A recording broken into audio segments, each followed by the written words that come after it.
Politicians have to get their heads out of the sand when it comes to addressing this terrorist threat. You know, shockingly, we've seen it again now with the Chelsea bomb and the bomb in Seaside that just went off. This hesitancy on behalf of liberal lawmakers to call terrorism what it is. Folks, this has a very real consequence for us as citizens of the United States who expect our government to do the right thing and provide for a secure environment through our police and military apparatus.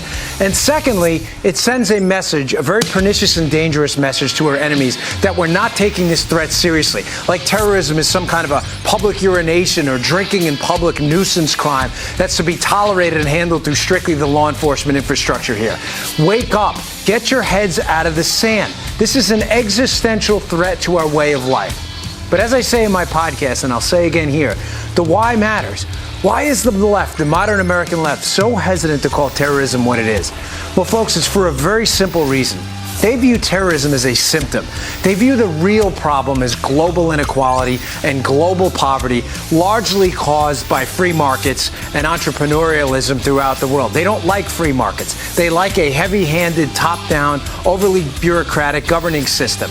And when they don't have that governing system and you see free markets, they like to blame those free markets for poverty, international inequality, and they think that that's at the root of terrorism. So anytime we talk about terrorism and not global inequality, it distracts the left from what they really want the American people to focus on.